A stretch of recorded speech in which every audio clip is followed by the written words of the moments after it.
Good morning class. आप सभी का ताना एकेडमी में स्वागत है। आज हम पढ़ते हैं क्लास 9th केमिस्ट्री। तो क्लास 9th केमिस्ट्री में देखते हैं चैप्टर 1 क्या है। चैप्टर 1 है जो हमारे परिवेश के पदार्थ। क्या है चैप्टर 1? हमारे परिवेश के पदार्थ। हमारे परिवेश के पदार्थ। हम अपने चारों ओर देखते हैं, बहुत कुछ दिखाई देता है, जैसे टेबल, बेंच, कुर्सी, पेड़, पौधा, सभी चीज दिखाई देता है। तो ये सब क्या है? पेड़ मतलब क्या है? केमिस्ट्री की भाषा में टेबल क्या है? पदार्थ है। पुस्तक क्या है? पदार्थ है। जैसे कहते हैं घड़ी क्या है? पदार्थ है। मार्कर क्या है? पदार्थ है। मोबाइल क्या है? पदार्थ है।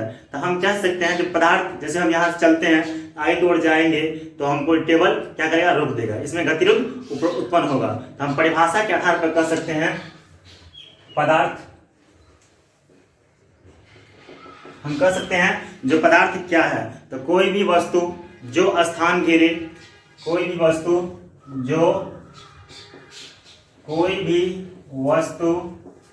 जो कुछ स्थान घेरे, जिसमें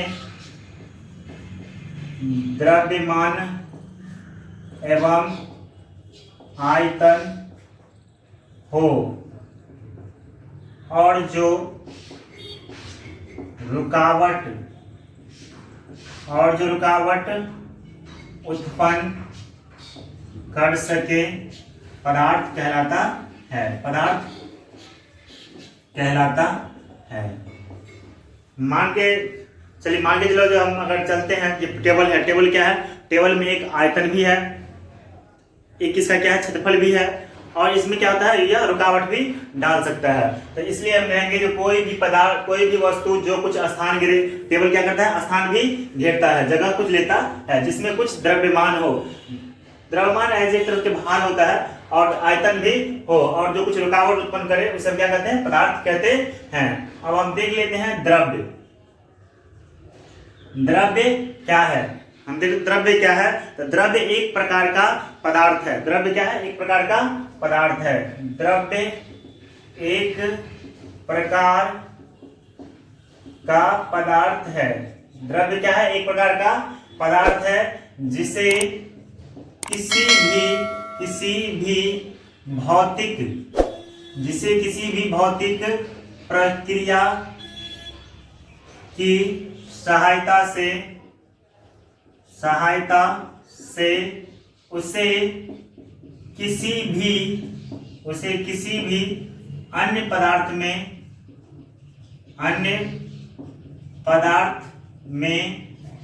विभक्त नहीं किया जाता है, नहीं किया जा सकता है।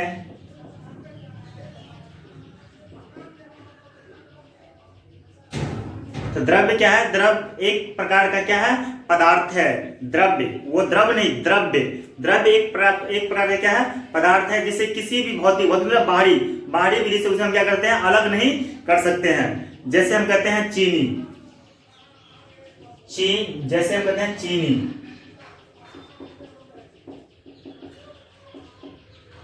चीनी क्या है? चीनी एक प्रकार का द्रव है। चीनी क्या है? चीनी एक प्रकार का द्रव है। जब अगर हम चीनी को हम जल में मिलाते हैं, पूर्णतः मिल जाता है, फिर हम जब उसको गर्म करते हैं तो फिर से हमें चीनी प्राप्त हो जाता है। तो चीनी क्या है? एक द्रव है। इसे हम किसी भी भौतिक प्रक्रिया की विधि से हमसे क्या करते हैं? दूसरे पदार्थ में नहीं बांट सकते हैं, तो वह द्रव कहलाता है। जैसे हम कहते हैं सोडियम क्लोराइड। Sodium chloride.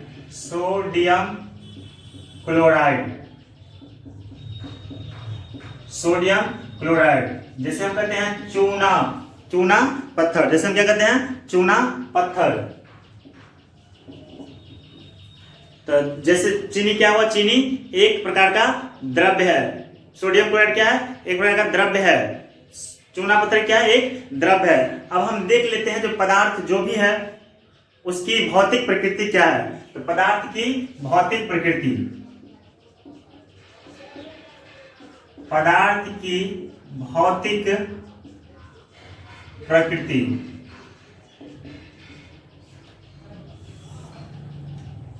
पदार्थ की भौतिक प्रकृति। तो पदार्थ की भौतिक प्रकृति कई है, देखते हैं। पदार्थ कणों का बना होता है। पहला पॉइंट क्या है? पदार्थ कणों का बना होता है। पदार्थ कणों का बना होता है। कणों का बना होता है। पहला पॉइंट क्या है? पदार्थ कणों का बना होता है। जब हम लकड़ी को काटते हैं तो देखते हैं क्या रहता है, एक गुठली, मतलब उसको जब काट देते हैं तो एक कुन्नी, मतलब कुन्नी टाइप का होता है, बहुत महीन कण होता है। इससे पता चलता है कि क्या पदार्थ कणों का बना होता है। फिर हम कहते हैं पदार्थ के कण अत्यंत सूक्ष्म होते हैं। पदार्थ के कण अत्यंत सूक्ष्म होते हैं।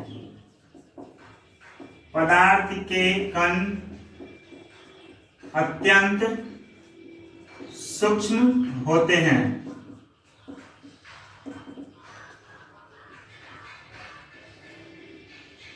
पदार्थ के कण क्या होते हैं? अत्यंत सूक्ष्म होते हैं। देख लेते हैं तो कैसे अत्यंत सूक्ष्म होते हैं। जब हम एक मतलब 3 बीकर ले लेंगे या 5 बीकर ले लेंगे और उसमें क्या करेंगे, पानी ले लेंगे और एक चिन्हित कर देंगे, उसमें कलर मिला देंगे। पांचों गिलास में पानी लेंगे और क्या करेंगे, उसमें जो है एक में क्या करेंगे, कलर मिला देंगे पानी के साथ, उसको मिला देंगे और उसमें से थोड़ा बूंद क्या करेंगे, दूसरे में ले लेंगे, उसको भी अच्छे से मिला देंगे। फिर तीसरे में थोड़ा बूंद उसमें लेकर तीसरे में मिला देंगे, फिर उसमें से लेकर चौथे में मिला देंगे। इसी तरह से 5वें तक करेंगे। तो फिर देखेंगे सब में जो है थोड़ा थोड़ा कलर लगता है, उसमें थोड़ा रंगीन लगता है। तो इससे पता चलता है जो पदार्थ के कण क्या होते हैं, अत्यंत सूक्ष्म होते, बहुत ही छोटा होता है। फिर हम देखते हैं तीसरा पॉइंट, पदार्थ के कण अनवरत मतलब लगातार। पदार्थ के कण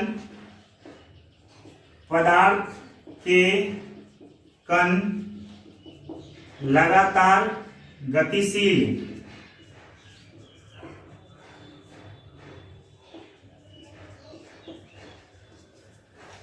पदार्थ के कण क्या है, लगातार गतिशील रहते हैं। जैसे कि मान के चलिए अगर हम यहाँ एक अगरबत्ती जलाएं, यहाँ क्या जलाएं, एक अगरबत्ती जलाएं, तो दूर दूर तक क्या होगा, दूर दूर तक जो है सो उसका गंध जाता है, खुशबू जाता है। तो इससे पता चलता है जो पदार्थ के कण जो है क्या होता है, हमेशा गतिशील रहते हैं। फिर हम देखते हैं जो पदार्थ के कण एक दूसरे को आकर्षित करते हैं। चौथा पॉइंट क्या है,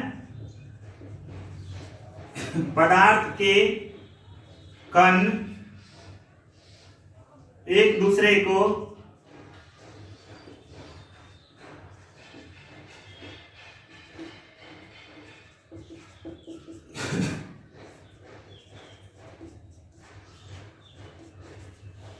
पदार्थ के कण क्या करते हैं, एक दूसरे को आकर्षित करते हैं।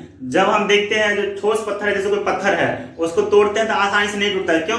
क्योंकि उसका कण एक दूसरे को काफी मजबूती से पकड़े रहते हैं, जकड़े रहते हैं, जो एक दूसरे क्या रहता है, वो एक दूसरे को आकर्षित करते रहते हैं। पांचवा है जो पदार्थ के कणों के बीच रिक्त स्थान होता है। पदार्थ के कणों के बीच, पदार्थ के कणों के बीच रिक्त स्थान होता है। पदार्थ के कणों के बीच क्या होता है, एक रिक्त स्थान होता है। जैसे हम जब शरबत बनाते हैं, जल में चीनी मिलाते हैं, पानी में चीनी मिलाते हैं, तो वो चीनी कहाँ लुप्त हो जाता है, तो वो पानी में कुछ, जल में कुछ जगह होता है जिसमें वो चीनी क्या होता है, समावेशित हो जाता है। तो इससे पता चलता है जो पदार्थ में क्या होता है, कुछ रिक्त स्थान होता है। पदार्थ में क्या होता है, कुछ रिक्त स्थान होता है। अब हम देखते हैं, इसके बोर्ड में जाते हैं, उसके बाद हम देखते हैं जो पदार्थ को भौतिक संरचना के आधार पर कितने भागों में बांटा गया है।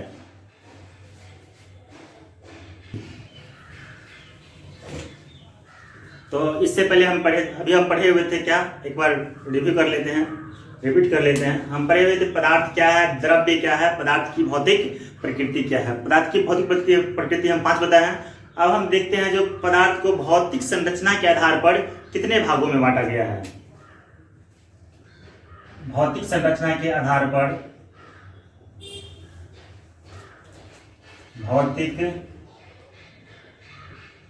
भौतिक संरचना के आधार पर पदार्थों का वर्गीकरण। भौतिक संरचना के, भौतिक मतलब बाहरी, भौतिक मतलब बाहरी, तो भौतिक संरचना के आधार पर पदार्थ को हम 3 भागों में बांटते हैं। कितने भाग में बांटते हैं, 3 भाग में। पहला ठोस, दूसरा द्रव, तीसरा गैस। तीसरा क्या? गैस। भौतिक संरचना के आधार पर पदार्थ का वर्गीकरण जो है, पदार्थ को हम 3 भाग में बांटते हैं, ठोस, द्रव और गैस, सॉलिड। अब हम देखते हैं ठोस क्या है। ठोस का जो है, ठोस पदार्थ का जो है तो उसका आकर्षण बल बहुत ही मजबूत होता है और ठोस पदार्थ में जो है रिक्त स्थान नहीं के बराबर होता है। ठोस पदार्थ में क्या होता है? आकर्षण बल बहुत अधिक होता है और उसमें गुरुत्वाकर्षण बल काफी, ठोस पदार्थ में रिक्त स्थान नहीं के बराबर होता है और आकर्षण क्षमता एक दूसरे में ज्यादा होता है। हम देख लेते हैं ठोस पदार्थ के कौन कौन से सामान्य गुण है। पहले हम ठोस पदार्थ के सामान्य गुण देख लेते हैं। पहला, ठोस पदार्थ की आकृति और आयतन निश्चित होते हैं। ठोस पदार्थ के आकृति और आयतन निश्चित होते हैं।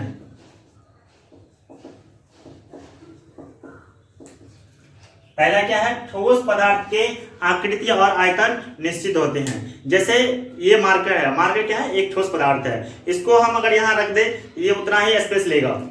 अगर इसको हम उठा करके एक बाल्टी में भी रख दे तो उतना ही लेगा। तो इसलिए इसका आकृति भी बदल नहीं जाएगा। ये जितना लंबाई चौड़ाई का है उतना ही रहेगा और इसका आयतन कभी नहीं बदलेगा। ठोस पदार्थ का आयतन नहीं बदलेगा, इसलिए ठोस पदार्थ का आकृति और आयतन क्या होता है? निश्चित। जैसे पुस्तक है, पुस्तक को कहीं भी रखे, किसी भी शेप में रखे तो वो अपना शेप कभी नहीं छोड़ेगा, तो उसका आयतन वही होगा। तो इसका आकृति और आयतन क्या होता है? निश्चित होता है। ठोस पदार्थ का आकृति और आयतन क्या होता है? निश्चित होता है। और ठोस पदार्थ का घनत्व उच्च होता है। दूसरा क्या है? ठोस पदार्थ का घनत्व उच्च होता है। अब हम कहेंगे घनत्व क्या है, डेंसिटी क्या है? घनत्व, तो घनत्व जो है जो किसी भी कम स्पेस में, कम जगह में कोई भी वस्तु को, अधिक से अधिक वस्तु को रखना। जैसे कोई वस्तु मान लो, कोई ये कमरा है, कमरा में बहुत अधिक मात्रा में रखेंगे कोई भी वस्तु तो वो क्या होगा? उसका घनत्व होगा। तो मतलब कम जगह में अधिक वस्तु को रखना क्या होगा? घनत्व होगा। तो ठोस क्या है? एकदम काफी मजबूत से पकड़ाता है, इसलिए इसका घनत्व क्या है? ठोस पदार्थ का घनत्व उच्च होता है। अब हम देखते हैं ठोस पदार्थ के द्रव्यनांक और क्वथनांक प्रायः उच्च होते हैं। ठोस पदार्थ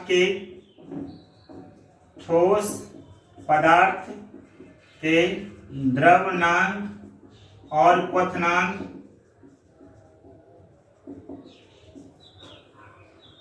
प्रायः उच्च होते हैं।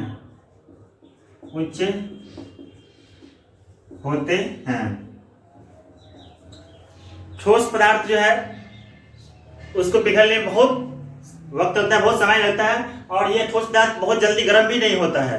द्रव्यनांक मतलब पिघलना, क्वथनांक मतलब गर्म करना, ठीक है ना। तो ठोस पदार्थ का द्रव्यनांक और क्वथनांक क्या होगा? काफी उच्च होगा। वो जल्दी गर्म नहीं होगा, जल्दी पिघलेगा नहीं, क्योंकि इसको पिघलने के लिए या खौलने के लिए, उबालने के लिए कोई भी ठोस पदार्थ को उबालने के लिए या पिघलने के लिए उसको बहुत अधिक ताप की आवश्यकता है। फिर हम कहते हैं चौथा पॉइंट है, जो ठोस पदार्थ कठोर और दृढ़ होते हैं। ठोस पदार्थ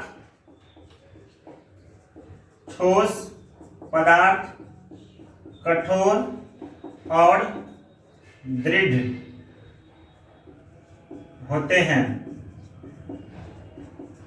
ठोस पदार्थ कठोर और दृढ़ होते हैं। ठोस पदार्थ जैसे दिखते हैं काफी मजबूत होता है, क्योंकि वो एक दूसरे को काफी आकर्षित करते हैं, क्योंकि उसमें जो है स्थान नहीं के बराबर होता है। अब हम देखते हैं अगला पांचवा, जो ठोस पदार्थ असंपीड्य होते हैं। ठोस पदार्थ क्या होते हैं? असंपीड्य। ठोस पदार्थ असंपीड्य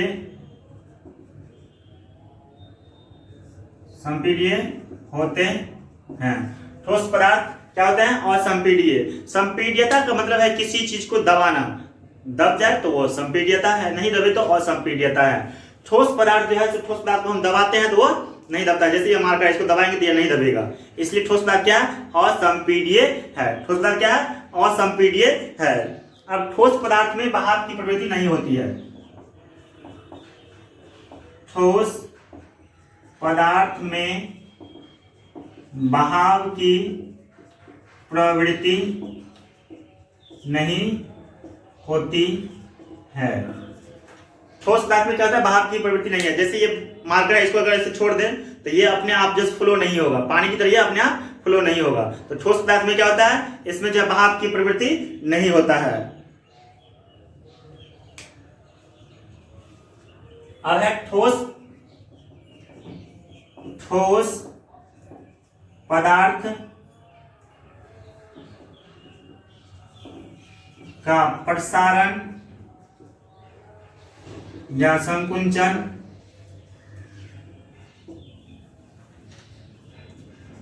नहीं के बराबर होता है।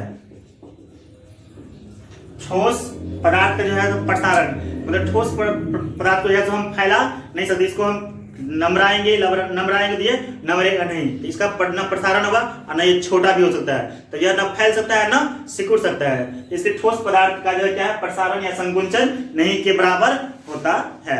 अब हम बताएंगे द्रव्य पदार्थ के सामान्य गुण, द्रव्य क्या है वो बताएंगे। नेक्स्ट वीडियो में हम बताएंगे द्रव्य के बारे में।